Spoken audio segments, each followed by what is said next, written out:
Jaya Radha Madhava Kunja Vihari.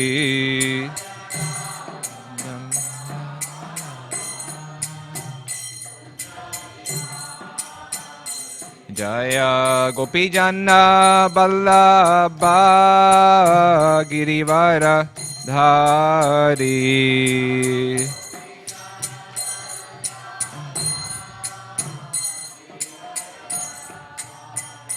Jaya Gopijana Ballabha Girivara Dhari.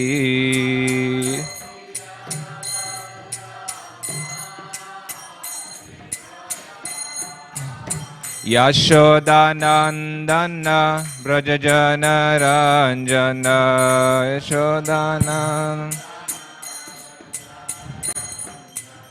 Yashodanandana Brajajana Ranjana. Yashodanandana Yamuna Tiravanachari. Yamuna Tiravanachari.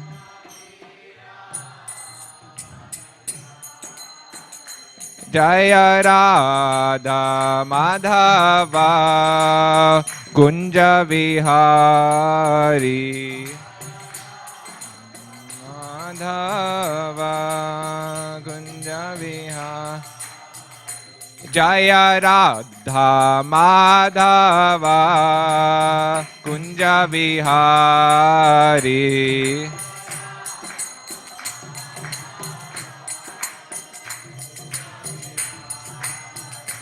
Jaya Gopi Jana Ballabha Girivara Dhari.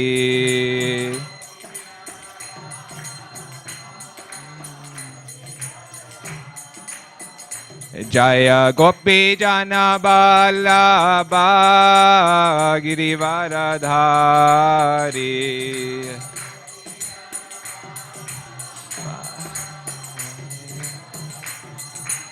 Yashodanandana Brajajana Ranjana. Yashodanandana Brajajana Ranjana. Yashodanandana Brajajana Ranjana. Yashodanandana Brajajana. Yamuna Tiravanachari. Yamuna Tiravanachari. Yamuna Tiravanachari. Jaya Radha Madhava Kunja Vihari.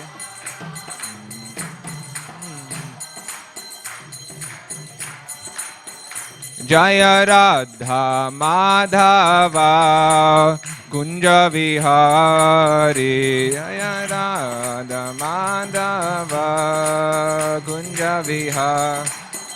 Jaya Shri Krishna Chaitanya Prabhu Nityananda Shri Advaita Gadadhar Shrivasadi Gora Bhaktivinoda. Shri Krishna Chaitanya Prabhu Nityananda Shri Advaita Gadadhar Shrivasadi Gora. Hare Krishna, Hare Krishna, Krishna Krishna, Hare Hare, Hare Rama, Hare Rama, Rama Rama, Hare Hare. Hare Krishna, Hare Krishna, Krishna Krishna, Hare Hare, Hare Rama, Hare Rama, Rama Rama, Hare Hare. Hare Krishna, Hare Krishna, Krishna Krishna, Hare Hare, Hare Rama, Hare Rama, Rama Rama, Hare Hare, Hare Krishna, Hare Krishna, Krishna Krishna, Hare Hare, Hare Rama, Hare Rama.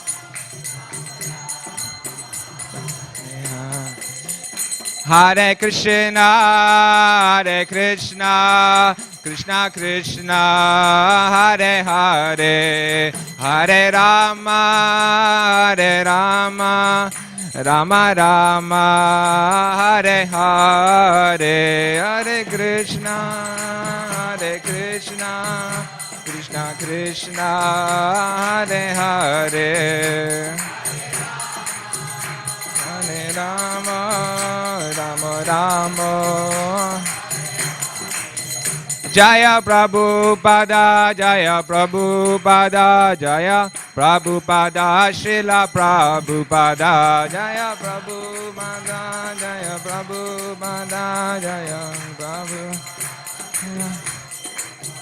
Prabhupada, Prabhupada, Prabhupada, Jaya Jaya Prabhupada. Prabhupada, Prabhupada, Jaya Jaya Prabhupada. Sai Gaur Brahmanande. All glories to assembled devotees, all glories to assembled devotees, all glories to assembled devotees, all glories to Sri Sri Guru and Gauranga. So today we are reading the 4th chapter of Canto 8, which is Gajendra returns to the spiritual world. So each chapter has a summary at the start. I'll quickly read that and then we'll get on to the verse. So chapter 4, Gajendra returns to the spiritual world. This 4th chapter describes the previous birth of Gajendra and the crocodile. It tells how the crocodile became a Gandharva and how Gajendra became an associate of the Supreme Personality of Godhead. There was a king on the Gandharva planet whose name was Huhu. Once this king Huhu was enjoying with women in the water, and while enjoying he pulled the leg of Devala Rishi, who was also taking a bath in the water. Upon this the sage became very angry and immediately cursed him to become a crocodile. King Huhu was very sorry when cursed in that way, and he begged pardon from the sage, who in compassion gave him the benediction that he would be freed when Gajendra was delivered by the personality of Godhead. Thus the crocodile was delivered when killed by Narayan. When Gajendra, by the mercy of the Lord, became one of the Lord's associates in Vaikuntha, he got 4 hands. This achievement is called Sarupya Mukti, or the liberation of receiving a spiritual body exactly like that of Narayan. Gajendra, in his previous birth, had been a great devotee of Lord Vishnu. His name was Indradyumna, and he was the king of the Tamila country. Following the Vedic principles, this king retired from family life and constructed a small cottage in the Malayachal hills, where he always worshipped the Supreme Personality of Godhead in silence. Agastya Rishi, along with many disciples, once approached King Indradyumna's ashram, but because the king was meditating on the Supreme Personality of Godhead, he could not receive Agastya Rishi properly. Thus, the Rishi became very angry and cursed the king to become a dull elephant. In accordance with this curse, the king was born as an elephant, and he forgot all about his previous activities in devotional service. Nonetheless, in his birth as an elephant, when he was dangerously attacked by the crocodile, he remembered his past life in devotional service and remembered a prayer he had learned in that life. Because of this prayer, he again received the mercy of the Lord. Thus he was immediately delivered, and he became one of the Lord's four-handed associates. Shukdev Goswami ends this chapter by describing the good fortune of the elephant. Shukdev Goswami says that by hearing the narration of Gajendra's deliverance, one can also get the opportunity to be delivered. Shukdev Goswami vividly describes this, and thus the chapter ends. So, verse number 1. Om Namo Bhagavate Vasudevaya. Om Namo Bhagavate Vasudevaya. Om Namo Bhagavate Vasudevaya.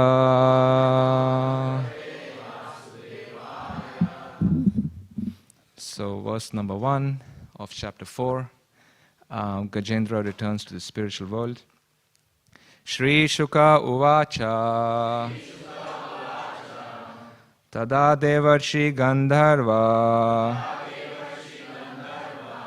Brahmeshana Purogamaha. Mumuchu Kushumasaram. Samshanta Karma Tadhare. Shri Shuka Uvacha. Tada Devarshi Gandharva.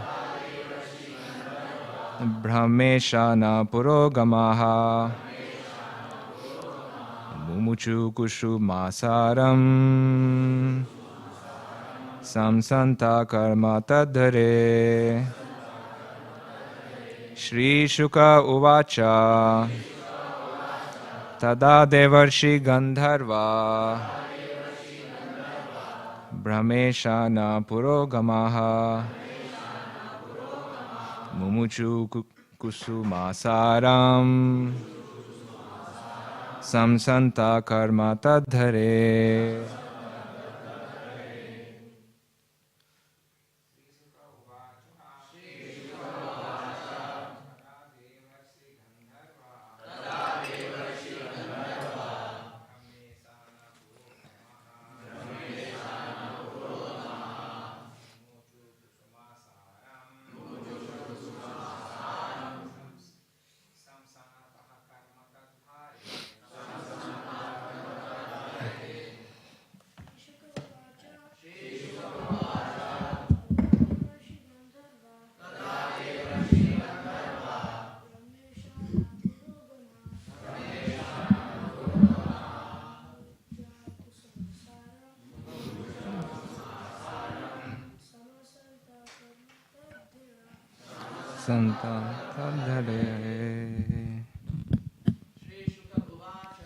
Shri Shuka Uvacha.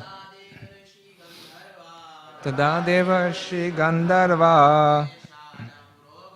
Brahmeshana Purogamaha. Mumuchu Kusumasaram. Samsanta Karma Tadhare. Vaishnavis.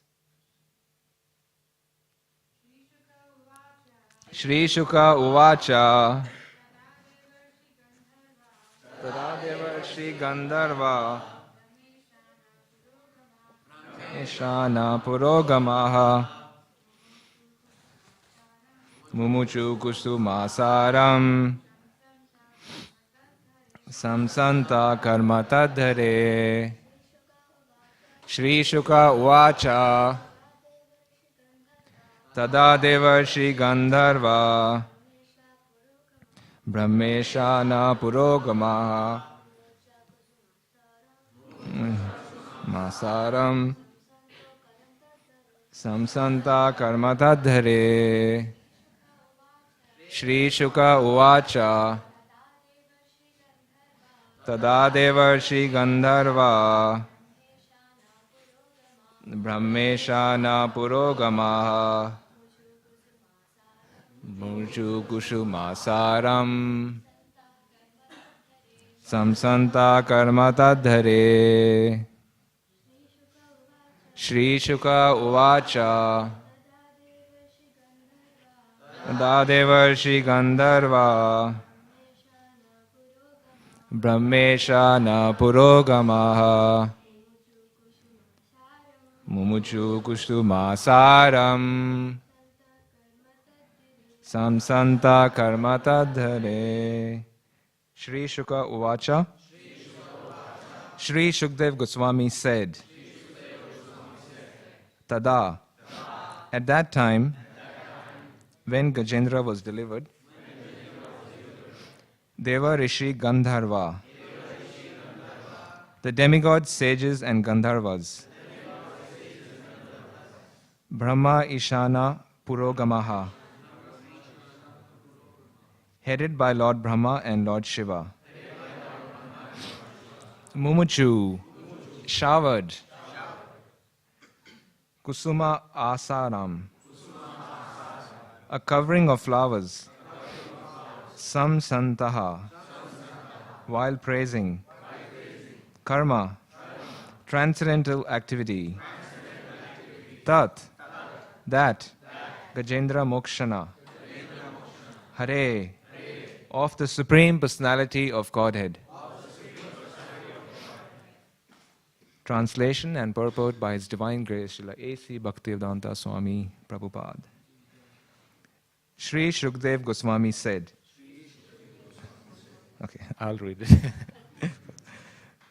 Shri Shukdev Goswami said, when the Lord delivered Gajendra, king of the elephants, all the demigods, sages, and Gandharvas, headed by Brahma and Shiva, praised this activity of the Supreme Personality of Godhead and showered flowers upon the Lord and Gajendra. Please repeat after me. Shri Shukadev Goswami said,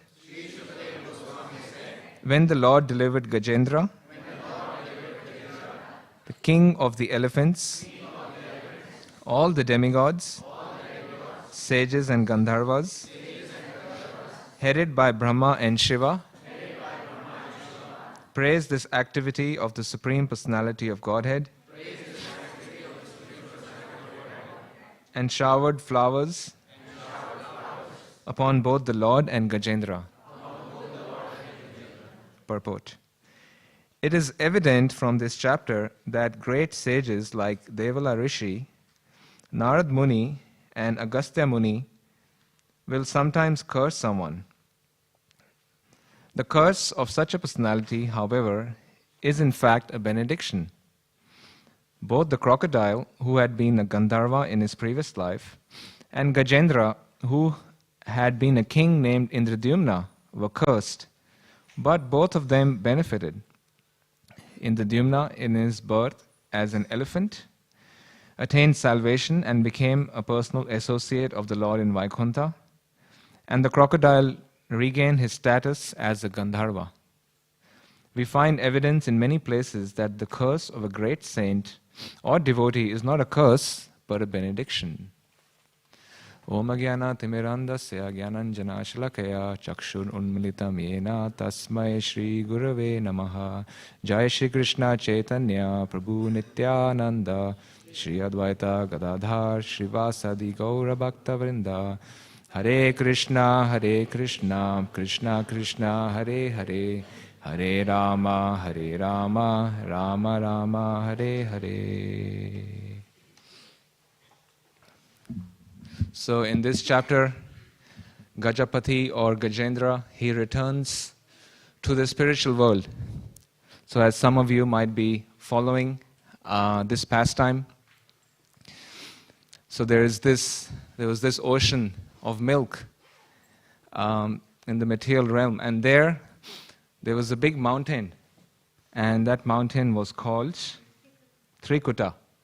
So Trikuta means three. So this mountain had three prominent peaks, and this mountain happened to be 10,000 yojanas tall. The length and breadth was 10,000 yojanas, which equates to 80,000 miles. So in kilometers, it's much more. We're used to kilometers. So very, very tall mountain in the midst of an ocean of milk. Very beautiful. Trikuta had three peaks. These peaks were made out of iron, silver, and gold. So you can visualize a mountain with three prominent peaks. One is gold, silver, iron. So this was a very beautiful place, as most mountains are. So the denizens of heaven would come to the caves, as most mountains have caves. So this one also had big caves. And there the denizens of heaven would come, and they would have sporting pastimes. Even the lions would roar. They would think another lion is roaring, and the lions would roar out of, showing their pride. And this mountain had many beautiful valleys, as most mountains have. And it also had many beautiful lakes. And one of the lakes was Ritu Matha. What's the name of that lake? Ritumat, yes. So this lake happened to be situated in a garden that was constructed by Varuna for his pleasure and pastimes. Like in Melbourne is a city of gardens. There's many beautiful gardens. This is like one of the best gardens, much better than Botanical Garden. So there was this garden by Varuna where the denizens of heaven again were coming there, they were sporting. It is said that when the damsels of the heavenly planets would come, because their bodies are fragrant, when they would enter the water would become fragrant. They didn't have to put perfumes and all those things. They had natural fragrance. So they would come. It was a very beautiful, scenic, idyllic place. And there was a herd of elephants living there, amongst a lot of wildlife. So it was very rich in wildlife. And there was the king of the elephants, or the leader. His name was Gajapati. So Gajapati was a very big elephant, maybe like Koleapida, much bigger, very strong. If the mountain is 80,000 miles high, so we can imagine how big the elephants would also be, much bigger than earthly elephants. So there he was going with his herd, female companions. He was thirsty, and he came across this lake, and that lake attracted him, the fragrance from the lotus flowers. There was a variety of flowers. It was a very nice garden. So he went into the very tranquil waters of this lake, and he went into the lake along with his herd, and they were having a good time. They were splashing water on top of each other, as elephants do. He would take water in the trunk and he would then splash it on others. There's elephants like doing that, right? That's how they bathe themselves. So he was doing that, but also within the lake happened to live crocodiles. So there was a very big crocodile, and crocodiles are their sensory perceptions are very high. They can perceive if there's any disturbance in the water. So crocodiles generally lurk very deep. So this crocodile could detect there's someone causing a commotion, and he got disturbed. So then he went and attacked Gajendra or Gajapati. He went and bit his leg very firmly, and that caused Gajendra a lot of pain. And if you are in the water with a crocodile, your chances of surviving are very slim. So Australia has a lot of crocodiles, as you know, in the Northern Territory. Australia is famous for saltwater crocodiles. And it is said that the bite of a crocodile on this planet, like a saltwater crocodile, the bite of a crocodile is 3,700 pounds per square inch. That is the bite force of a crocodile. The bite force of a human, us, is 160 psi. A lion is said to be 650 psi, pounds per square inch. So a crocodile is roughly 3,700 psi. That's how much bite force it has. And when a crocodile bites its prey, the teeth of the crocodile are such that they interlock. So it's very difficult to escape, because that's how the anatomy of the crocodile is. Its teeth, they interlock, and with so much force, it's practically impossible to escape. And as you know, the way a crocodile kills its prey is by drowning but drowning its prey, right? And famous, it does the famous death roll. So it'll take its prey and then do a death roll and spin them in the water and drown them, and then has a feast. So Gajendra was bitten by this crocodile of the heavenly planets, and you can just imagine what the bite force of this crocodile would be. The Gajendra was in a lot of pain, and Gajapati was in crisis. So he tried to free himself, and apparently the battle, it lasted for 1,000 years. For 1,000 years, he was trying to free himself. The herd of elephants, his family, was also trying to help him. So they were trying to pull him from behind. But the crocodile wouldn't let go and had a lot of force, strength. And over a period of time, Gajendra was getting weak because he was in a position of weakness. He was in the water. And an elephant is a land animal, right? Whereas a crocodile was in its natural habitat, so it was in a position of strength. And a crocodile is weak on the land. If it goes too far on shore, then it is weak. So there, because the crocodile was getting food, his senses were strong. Mentally, he was strong as a result of eating. And the opposite was happening with Gajendra. So in that situation, he had a very profound realization. So Gajendra had a very profound realization after 1,000 years of fighting. And that is described in the 2nd chapter, verse 32. His realization is described. That he realized that his friends and family and wives are unable to save him. In other words, his material arrangement is unable to save him from this impending danger, which was brought about by providence or karma. So this is our situation also, right? And that's the nature of this world. That this nature of the world is it brings its fair share of suffering, despite us not wanting it, right? Do we want problems? Does anyone want problems? We try to come up with so many various arrangements to be happy, to be stress-free.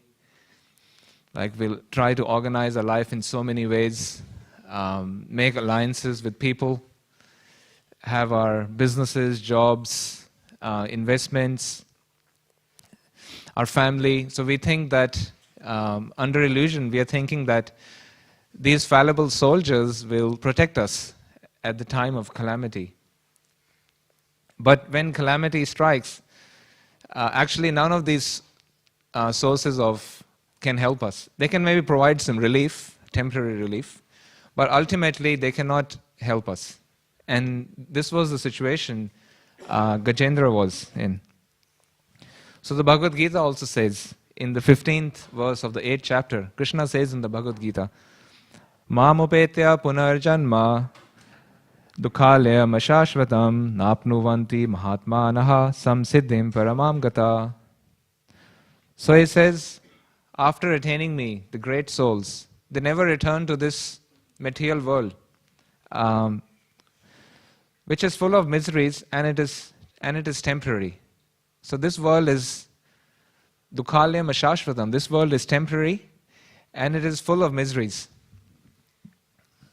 But we might say there is happiness also. Yes, there is some happiness, but it's actually a gap between two miseries. So our whole life is a struggle for existence. And Srila Prabhupada mentions many places in his purports. He says this world is this conditioned life is a struggle for existence. We are struggling just to exist. Maybe out of illusion, living in the West, it seems like we are not struggling temporarily, but that is only temporary. Everyone will have some struggle at some point in their life. It is just bound to happen. It is a matter of time. And that struggle is brought as a result of our previous karma. So That karma we have accrued from so many lifetimes. So because of that, we get this suffering. So when Gajendra was going through this tribulation, he had this profound realization. And the realization was that my wife, children, and my other elephants cannot save me in this situation. And that I need to take shelter of the Supreme Lord in full surrender and devotion. So that was the realization of Gajendra at that time. And because he was a devotee in his previous life, as we just heard in the opening to this chapter, in his previous life, he was Maharaj in the Dyumna. And Maharaj in the Dyumna was cursed by Agastya Muni to become an elephant. So why was he cursed? Because Maharaj in the Dyumna, he had retired from his kingly duties. He had created a hermitage. He was living there. Similar to Parikshit Maharaj. And one time, Agastya Muni came. He was in silence. He had taken a vow of silence. He was in meditation, meditating on Vishnu. And as the etiquette is, when a guest comes, even if they're an enemy, you have to offer a reception. That is Vedic etiquette and culture, according to one's means. So, being a sage, he could have at least offered a place to sit, a mat, a chatai or something, some sweet words, maybe a glass of water. That's like the bare minimum that anyone can do. So he did not offer a reception, he did not greet him, and that angered Agastya Muni. And he said, because you're so dull, I curse you to become as dull as an elephant. But that curse happened to be a benediction, because it was a curse by a devotee. So then Gajendra, in the Dyumna Maharaj, he found himself as Gajapati. And because he was a devotee in his previous life, this prayer came to his mind. This prayer came to him in this moment of crisis. So actually, there's a saying, in every crisis there is an opportunity for growth, right? So every crisis offers us an opportunity to grow spiritually. Ultimately, it offers an opportunity to grow spiritually if we take it. So if we are intelligent enough, if there is some sukriti, there's bhakti, then we can take that opportunity, whatever that crisis is, to internally transform ourselves. So karmis also take that opportunity to materially grow themselves. But devotees, they take these opportunities to spiritually transform themselves by taking more shelter. And devotees, such calamities give them the realization that this material world is a place of suffering. So it actually deepens their realization about the nature of this world, which we just discussed. And it also leads to detachment. So for devotees, these calamities lead to detachment from this material world, which is the entire purpose of coming to this world, to become detached. That is the ultimate purpose, right? Why the reason we are put in this prison house of the material world is to transform us. A prison, a correction center is meant to correct the inmate. So in a correction center, the inmate is given a dress, they're given a jumpsuit. I don't know what color is here, but like in US it's orange. So they're given a jumpsuit, right? So similarly we're given this body. So we're given a body according to our karma, according to our action. So similarly, we are in a prison. We're given a body, and we are confined in certain circumstances, right? Depending on one's offense, one is given a certain treatment. right? A treatment is given according to one's degree of offense. So someone who has maybe done a murder, they're given very severe punishment. Maybe they're put in isolation or not much interaction. They get to do a lot of hard work. But the whole idea behind that is to transform the inmate, so when they come out as a better citizen.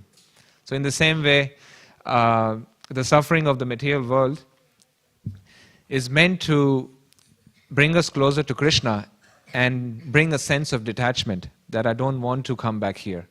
So that's the spiritual growth that occurs through suffering. And devotees, advanced devotees, they don't shy away from that suffering. Like, in fact, Queen Kunti, she was asking for more of it. So this Queen Kunti's prayer, as you know, 1.8.25. Vipada shantu ta shashvat tatra tatra jagat guru bhavato darshanam yad syad apunar bhava darshanam. So Queen Kunti is saying, I wish that these calamities, they occur again and again. So this is the mindset of a very advanced devotee. They do not shy away from the suffering, but in fact they're asking for more. It's very difficult for us to comprehend in our beginning stages of bhakti. It is very difficult to comprehend. We are praying, I want less and less suffering. I want a more stable situation, a more stable economic relationship situation, all those things we are praying for. But, and of course, we should try to be as stable as we can so we can practice bhakti. But here Queen Kunti was praying for more because that gives her the opportunity to see Krishna again and again.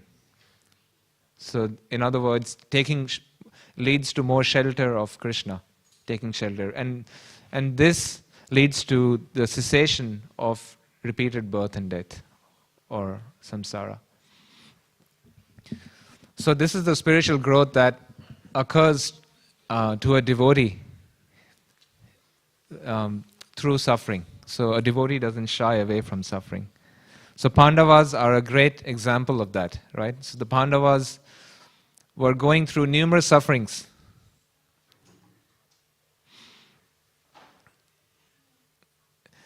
They were tried to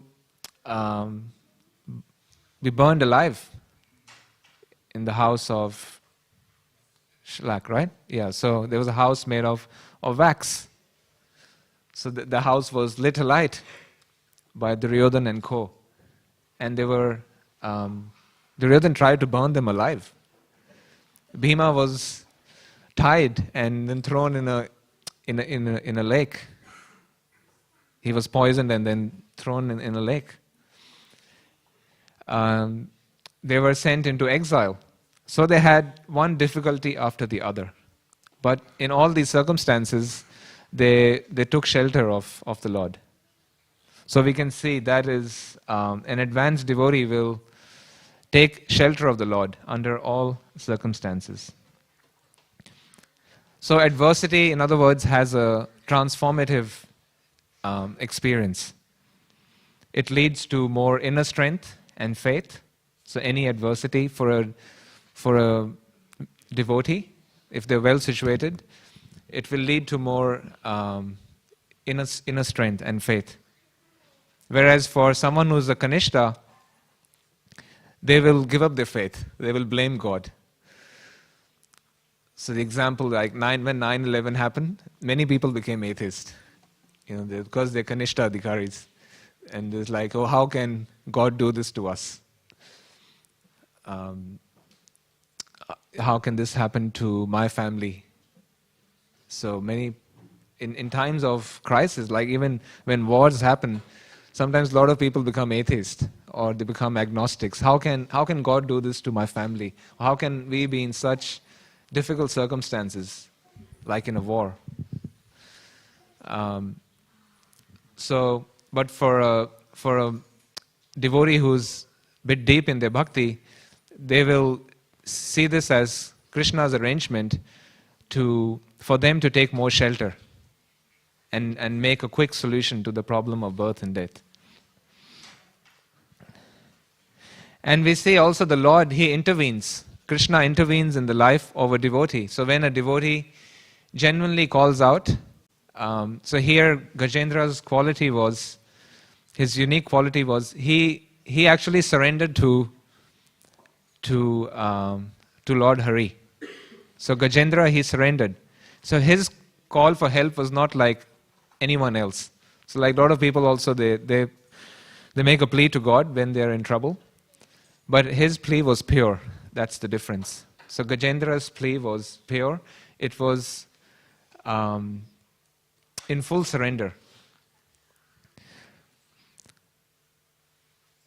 So the surrender is described in Bhagavad Gita. Sarva dharman parityajya mamekam charanam vraja aham tvam sarva papebhyo mokshayishyami ma suchaha. So one of the items of surrender is to see the Lord as one's protector and to be fully dependent.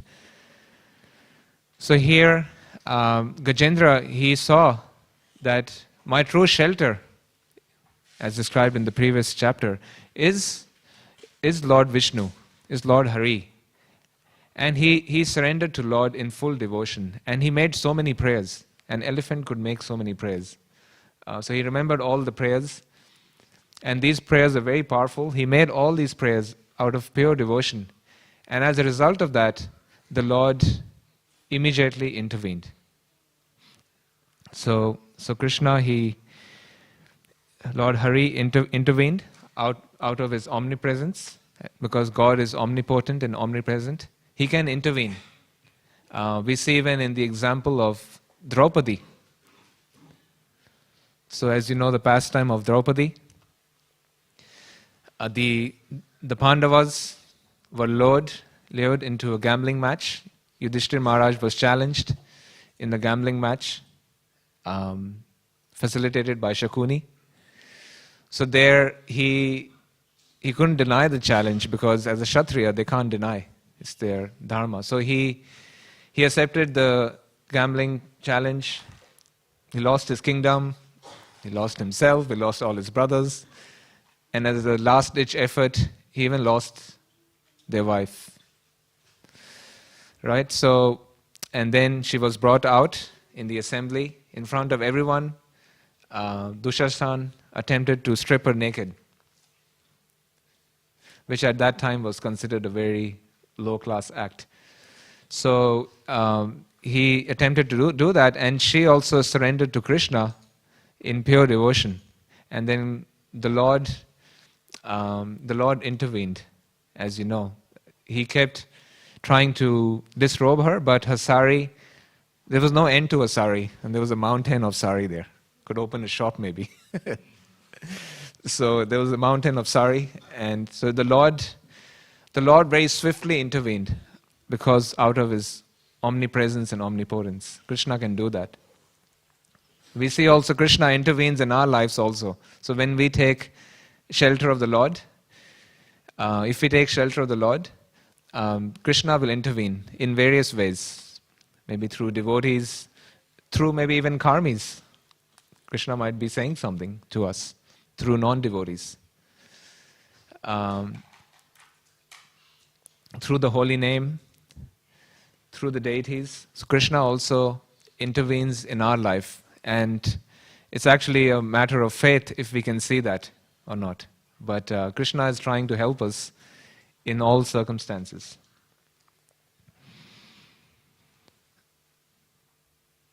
So the rescue of Gajendra is very significant, right? Because, and which also demonstrates, it's significant because it demonstrates Krishna's compassion towards his devotees, right? As Krishna says in the Bhagavad Gita, Ananyas chintayanto mam ye jana paryupasate tesham nityave yuktanam yogakshemam vahamiham.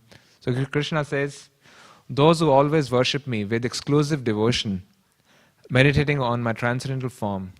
To them I carry what they lack, and I preserve what they help, and I preserve what they have. So Krishna, in our times of need, he comes to us, he helps us. Right? So Krishna is always ready to help us in our challenging circumstances, which we might think has no end to it. But there is light at the end of the tunnel. There is light at the end of the tunnel. Sometimes life can seem very depressing. There's no hope. It's a pretty hopeless situation. Then all we should do is come to the deities. Come in front of the deities. You can pray to the deities. Just pick up your bead bag and chant Hare Krishna. So you can, in times of despair, you can chant Hare Krishna. And read Śrīmad Bhāgavatam and the Shastras. And you can talk to devotees to reveal your mind in confidence. You can talk to a trusted devotee to reveal your mind. Someone you trust, someone who has your best interests at heart. And then Krishna will help us in this way.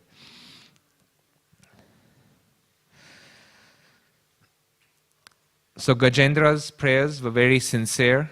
They were complete. His prayers had all the 6 elements of surrender. Right? So what are those 6 elements? Anyone remembers?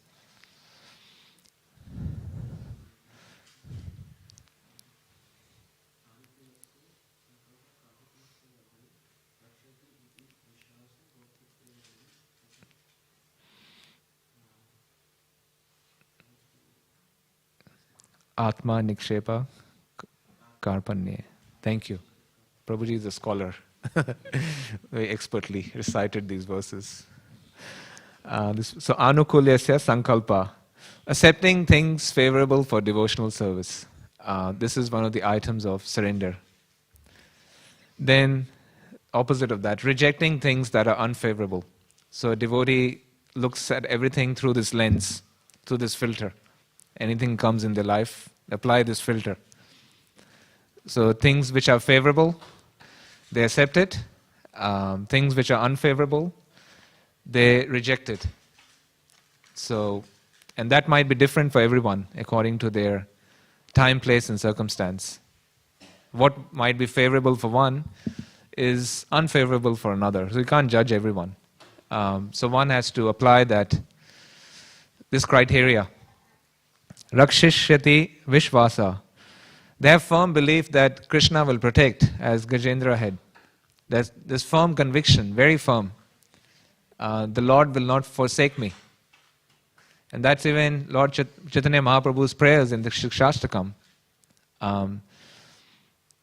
Whether you make me broken-hearted or not, I take shelter of you. And then Atma Nikshepa Karpanya. This complete self-surrender, Atma Nikshepa. Karpanya means humility. Tirnadapi sunichena taror iva sahishna. Amanina manadina kirtaniya sadahari. So a devotee is more humble than a blade of grass, more tolerant than a tree. And because of such consciousness, they are able to chant the holy name of the Lord repeatedly. So to survive, in other words, to survive in bhakti requires a degree of humility to go the distance. Because if one is not humble, then it is very difficult. Because our pride is always smashed in this world. Something happens. Some devotee will do something. Someone will say something. Even a karmi might do something to us at work. So given a hard time, our pride is always smashed. So if one is not humble, then it's very difficult to submit. A proud person cannot submit to anyone. Like if you want to learn at work, if you want to grow in your career, you have to be humble. You can't go at work and say, I know everything, and start telling everyone off. You have to be willing to take a humble attitude and learn, be submissive. And then your superiors are happy with you and you can grow. Then you get their blessings.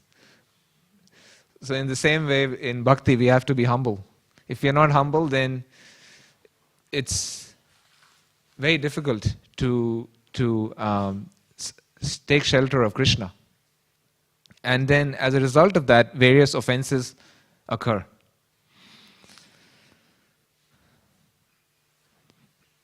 So we see even like in the example of Manigriva and Nalakuvera. So Manigriva and Nalakuvera, they were the sons of Kuvera, right? They were the sons of Kuvera. So they were having, as rich kids, right? There's the sons of Kuvera, the treasurer. So they're very rich. So as rich kids, they were spoiled. One time they were taking a bath in a lake or body of water with many young beautiful girls. They all were naked, and the water must be pretty clear. So Narad Muni one time happened to be walking past, and the women, out of respect for the sage, they covered their bodies. But these two were drunk and they were intoxicated by pride. So because they were intoxicated by pride, they did not show any respect to the sadhu. It's like if anyone comes, you would cover yourself, let alone a sadhu coming. You can imagine maybe your guru comes or a Prabhupada comes, and then you're just like that. So very offensive position to be in. So that's how they were, and Narad Muni was he was not impressed. And then he taught them, he wanted to teach them a lesson, but at the same time benefit them spiritually. So he cursed them to become trees in the courtyard of Nanda Maharaj. So they were cursed as the Yamula Arjuna trees in the courtyard of Nanda Maharaj. So because they were naked, they were acting in this offensive way. And trees are also naked, right?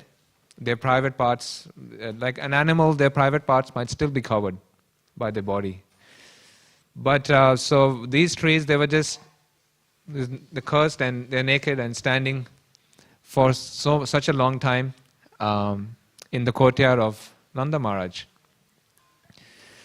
So and because of pride, they were in this situation. And so the sage cursed them out of compassion. So this Narad Muni didn't curse them out of pride. That, I'll teach them a lesson. They don't know who I am. So he cursed them out of compassion. And their benediction was that they would be delivered by Krishna. So as in the Damodar pastimes, when Mother Yashoda had bound Krishna to the grinding mortar, she went to pay attention to the milk on the stove, which was overflowing. So she went to sort that out.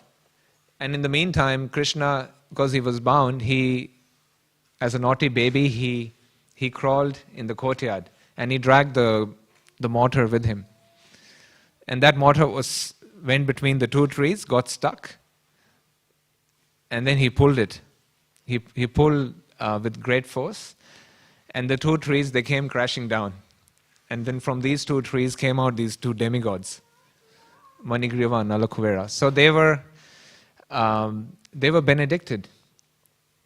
And they went back, they've offered a lot of prayers and devotion, and they were restored to their former positions. And there's also the example of Jai and Vijay, as you might know. So Jai and Vijay were, who's Jai and Vijay? Anyone know? Yes, so Jai and Vijay are gatekeepers of the spiritual world. So Jai and Vijay, their seva was to be the gatekeeper of the spiritual world. And who cursed them? 4 Kumaras, yes. Sanat, Sanatan, Sanaka, and Sanat Kumar, Sananda, Sanatan, Sanat, yeah, right? So these 4 Kumaras, they were they were hundreds of years old, but they were like children. They were in the form of a child. They were brahmacharis, celibate monks. So the 4 Kumaras, they had the ability to travel wherever they wanted. So one time they wanted to have darshan of Lord Vishnu. And they came to the spiritual world, and then there was a dwar there, like everywhere. There's the border, there's a dwar. And they were stopped at the border, at the gate. And the Jaya Vijay thought, who are these young boys? They will disturb Lord Vishnu. I don't want Lord to be disturbed. So they stopped, they forbade them from entering into the spiritual realm, into the kingdom and meeting Lord Vishnu. And so the 4 Kumaras got offended, and they cursed to Jai and Vijay, cursed them by saying, you will fall in the material world as mortal beings. So Lord Vishnu, he heard this commotion and he came out, and then he saw what was happening. So he maintained the curse of the 4 Kumaras, and I believe they were given a choice, right? You can have 7 births as a devotee, or 3 births as a demon. What do you want to take? And they said, we'll take 3 births as demons, so we can come back quickly to our service. So they came as, they were cursed. They were cursed as, first they came as Hiranyakashipu, Hiranyaksha, right? Hiranyakashipu was killed by Lord Nrsimhadev, Hiranyaksha by Lord Varaha. Then second birth, that was in Satya Yuga. Then in Treta Yuga, they came as Ravana and Kumbhakarna. So Ravana was killed, they both were killed by Lord Ram in Treta Yuga. Then in the subsequent birth, they came as Dantavakra and Shishupal, right? So they came as these 2 demons. And in Dwapar Yuga, they were killed by Lord Krishna. But in the killing, they got benedicted. So this was a benediction for them. And they went back to Godhead. They were restored in to their former glory. There's also the pastime of King Nriga. So King Nriga was a king renowned for his charity. The King Nriga was very renowned for his charity. Kings are generally quite generous, especially in the Vedic times. But this king was known for his generosity. And he was known for donating lots of cows to brahmanas. And each cow would be bedecked with golden ornaments, not just a cow like this, but this full of gold necklaces and a lot of jewelry. And he would give other paraphernalia and maybe some grains along with that. So he would gift a lot of cows to brahmanas. So one time he gifted cows to 2 brahmanas. So from Brahmana A, one of the cows, as cows generally they wander, so this cow wandered out from the herd. It wandered out of the paddock, and then it ended up in his stock of cows. And then he donated those cows. It ended up in his Goshala, and he donated a bunch of cows to Brahmana B. So this was inadvertent. He didn't realize how a cow had wandered out of its herd. So he just donated that to Brahmana B. And then Brahmana A said, you have to Brahmana B, you have my cow, I want it back. So then Brahmana B said, no, that's my cow. It's been donated by King Nriga. So then they had a quarrel. They had a dispute. So for the dispute resolution, they went to the king. And the king realized what had happened. He said, I'm sorry, that was my mistake. It was an inadvertent mistake. Please forgive me, and I'll give you both so many more cows, thousands of cows. But they said, no, I want that cow. Brahmana A and B said, I want that particular cow. So they were not happy with the king, and the king got cursed to be a lizard in a well. So then the king became a lizard in a well. And one time in Krishna Leela, Krishna and Balram, they were exploring and they came across this well. In that well, they saw this big lizard. So then the Supreme Lord touched the lizard with his lotus hands, and as a result of touching, he regained his position. So we can see again, it's hard to make sense of it, why two brahmanas would just want that particular cow. But anyhow, he was cursed to be a lizard, which was for his benefit, because he got the mercy of the Supreme Lord. And then there's also the pastime of Vritasura, right? So in his previous life, he was Chitraketu, right?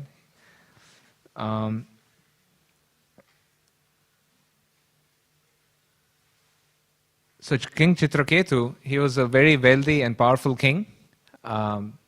He was the king of Shurasen. But he had one problem. He did not have a child. He did not have a male child who he could entrust the kingdom to. So he didn't have children. But as a king, he had many wives. And through all his wives, he could not conceive, which was for a parent, it's a big problem, right? It's a big calamity for a couple not to have a child, generally speaking. So he did not have a child, and he was very sad. And one time, who was it? Angira Rishi, right? Angira Rishi came to him, and he explained his distress. And then he said, okay, yes, you will have a child, do such and such with such and such queen.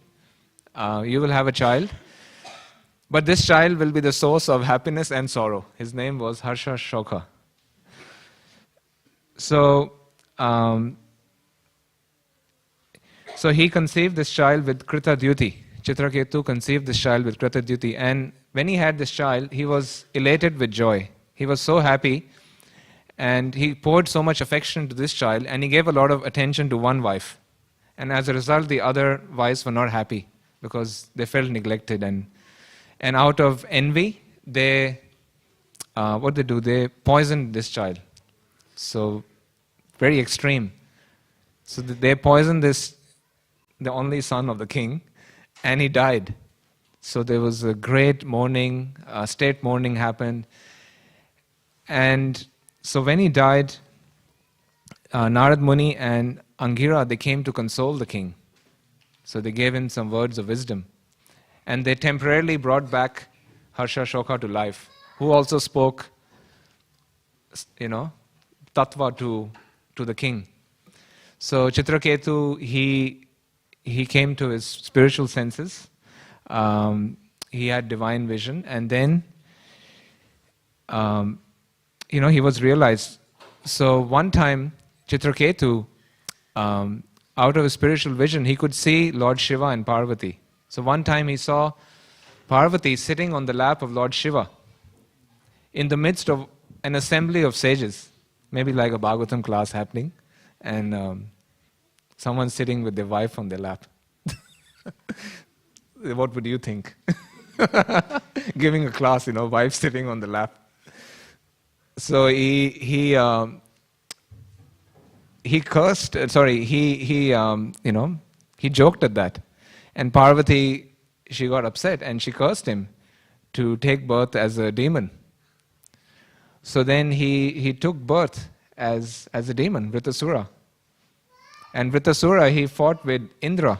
He was a demon, but at heart he was a devotee.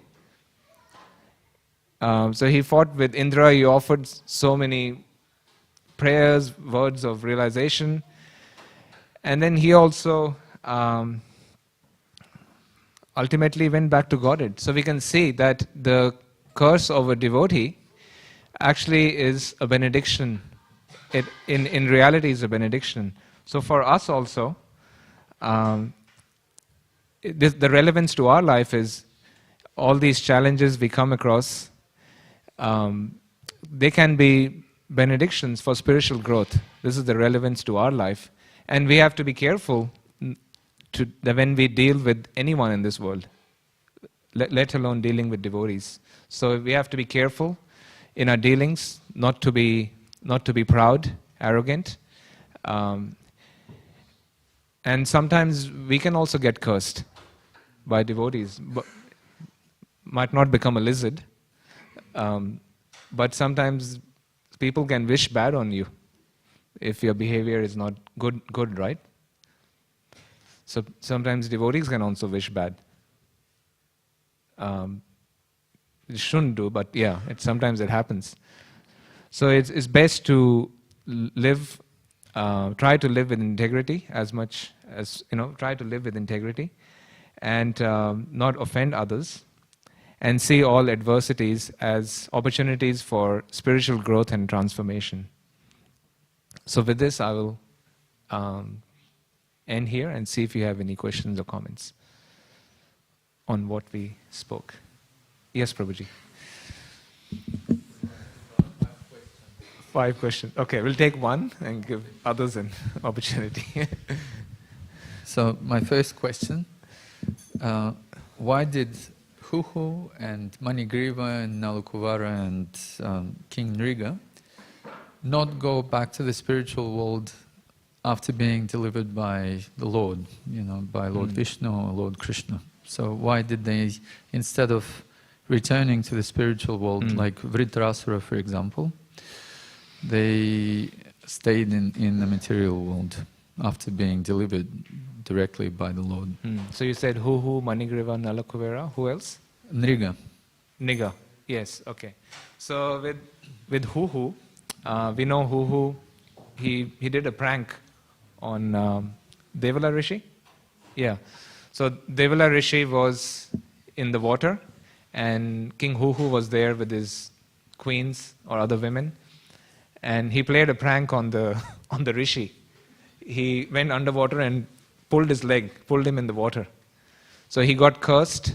He said, "Okay, you pulled me," and like what I explained earlier, what a crocodile does. So he said, "You become a crocodile then." The reason he didn't get delivered, as mentioned here in this chapter, one of the reasons was he was not directly touched by the body of the Supreme Lord.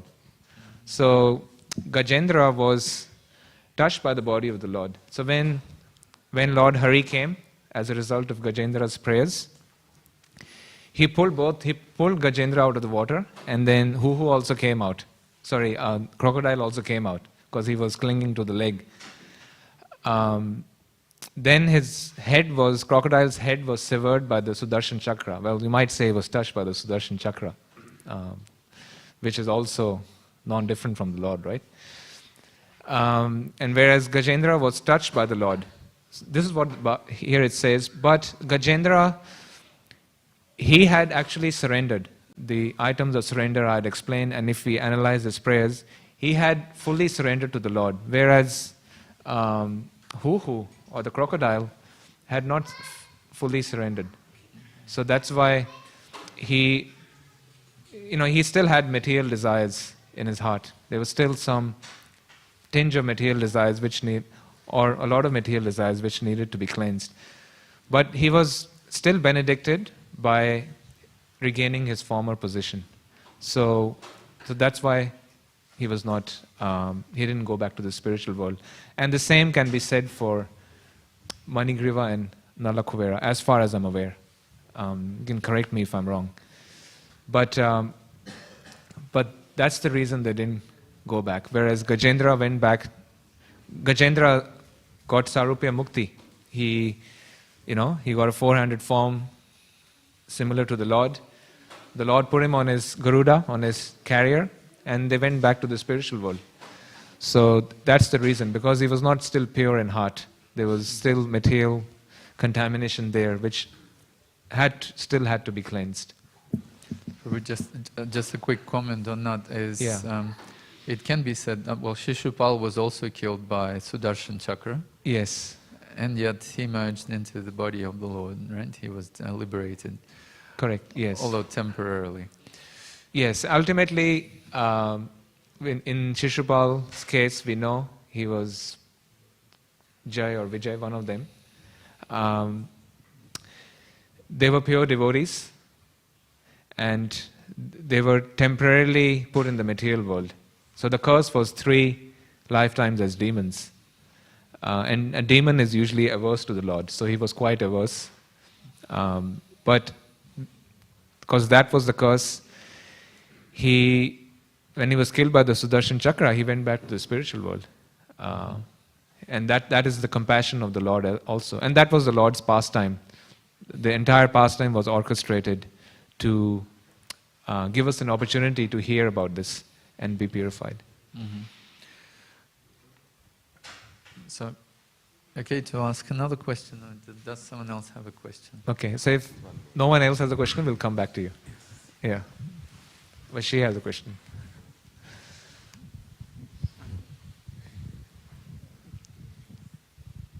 Hare Krishna, Prabhu. Thank you for the nice class.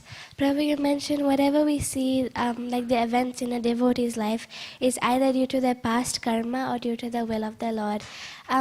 So can we lay the blame on our past karma for the misdeeds we perform in this life? And then my question is, how does responsibility then come into the picture? How can we take responsibility of our actions so that we don't commit any wrong actions? Because we see sometimes when we do wrong acts, we suffer the consequences in this life. Yeah, so good question. A devotee sees the reactions to their actions as a result of their previous karma. So that's how a devotee sees any problems or tribulations, any suffering. Devotee sees, okay, this is because of my past karma, but because Krishna is very kind, he has given me a token reaction. So maybe my arm was meant to be cut, but I've got a scratch, right? Like that. So he says, okay, this is a token suffering from the Lord given for my purification. So that's how a devotee sees their suffering. It is a result of their karma, but Krishna is tailoring the karma and giving them a small reaction. Maybe they deserve much more, but Krishna is only giving them that.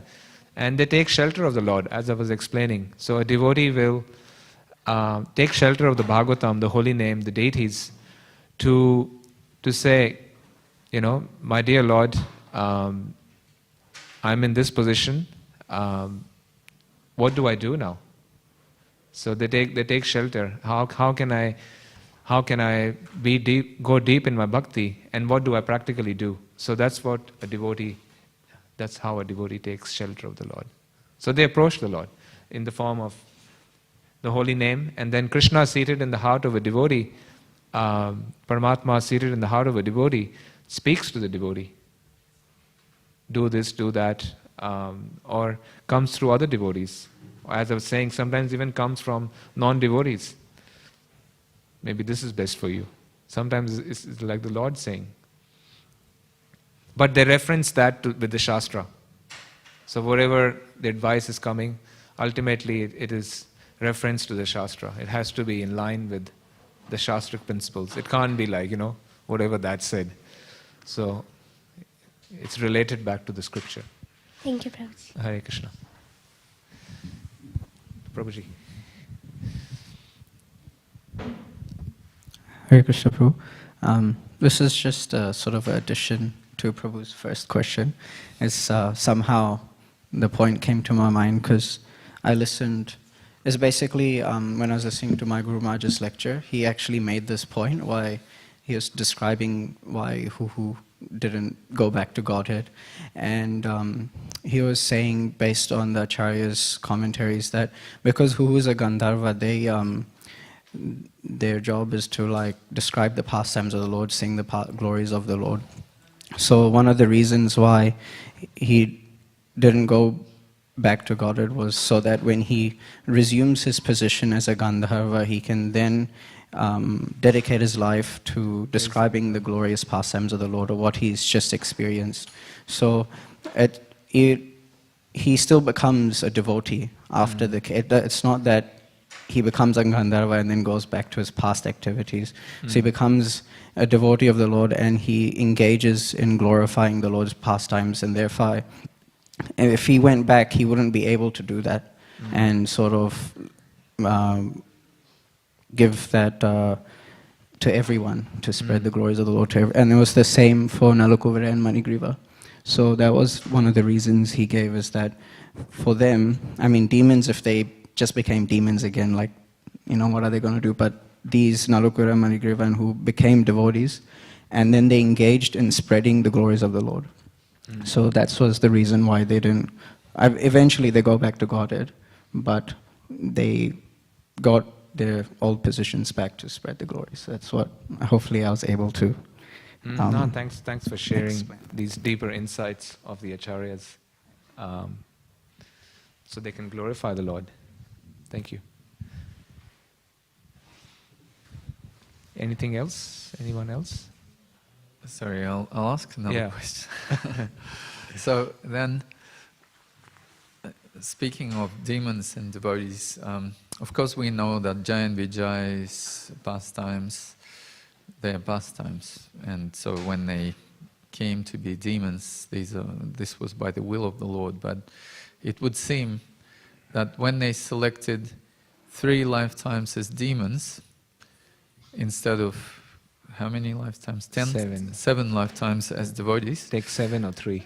Yeah, well, first of all, those 3 lifetimes spanned multiple yugas, and they probably could have just taken birth as devotees for 7 times consecutively, and also served Krishna while directly, while being born as devotees. So, anyway.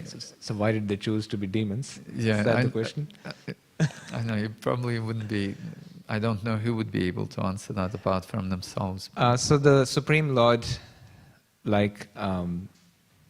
he also enjoys certain pastimes, like killing demons, and that occurs in the material world, because there's no demons up there.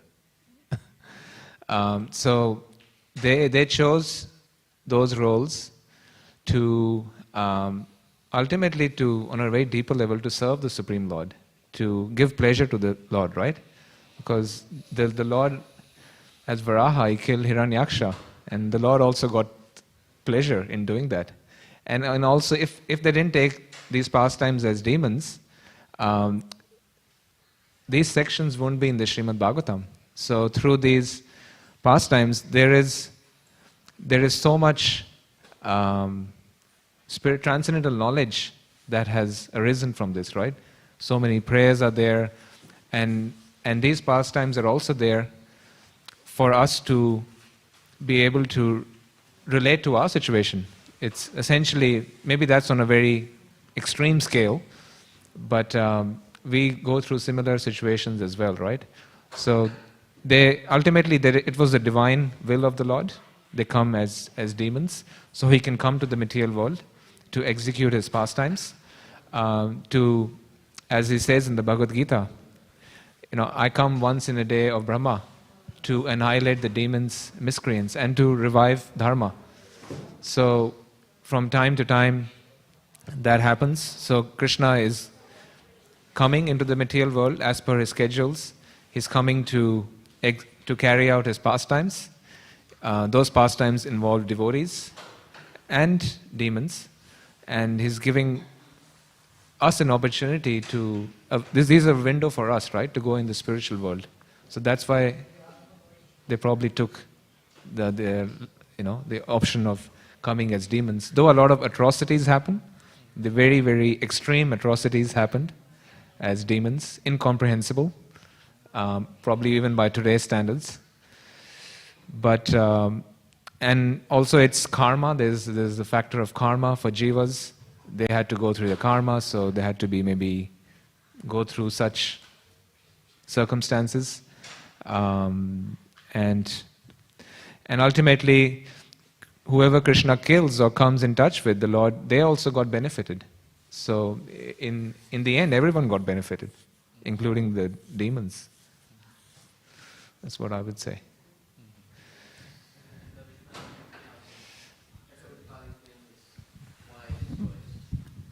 They had this desire because they are the antaranga parshads of the Lord. They know what the Lord's desire is Yes. exactly what you said. In Vaikuntha, he cannot experience Virya Ras. So they were desiring, how can we satisfy the Lord? But there is nobody as strong as him. Who's going to put up a fight with him? Can he not protect himself? I mean, this is absurd, you know. Yeah. So it has to be somebody as powerful as him. So to fulfill that desire of the Lord, and the Lord's Leela Shakti then orchestrates the whole thing with the Kumaras, who were at fault in cursing them, but nonetheless their desire was to serve the Lord. And so they choose. The devotee never chooses 7 lifetimes of his own choice. His purpose is to please the Lord. So that's how they made that choice, you know, that we want to give him a good fight. Let him flex his muscles, you know. That's the purpose. He will enjoy it, you know. Who's going to fight with him? Indra, Chandra, they have nothing. They are just, nobody's in front of him, you know. But he wants to flex his muscles. What are we doing sitting here in the comforts of Vaikuntha? You know, let's go down there, give him a good play, you know. That's the intention. Yes, thank you. And Thanks. a previous question also that is answered in the Laghu Bhagavatamrita about why certain personalities, you know, Guru Maharaj already explained as Prabhu related. But that is explained in the Laghu Bhagavatamrita. You have to be killed by Krishna to, you know, return to the spiritual world. Lord Ramachandra killed Ravan, right? Why did he not return to the spiritual world? This is Vishnu Tattva, directly the Supreme Personality of Godhead. Prior to that, Varahadev, Narasimhadev, they have been killed, but they are not returning to the spiritual world. What's happening here? That's because mukti directly only Krishna can give. Others will benefit, and a lot of Leela Shaktis, they are involved. Different people have different intentions. They are in different levels of their own personal growth. And other people who are related with them or not related with them, they have to receive their share of things to come to the path of bhakti. So the larger scheme of things, when Krishna is involved, it's all auspicious. Correct. Yeah, thank you. Thank you for explaining nicely. All right.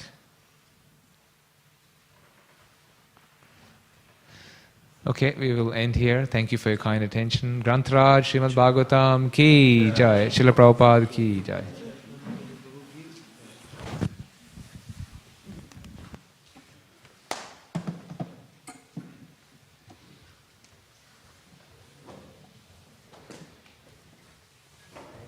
Excellent. So wonderful.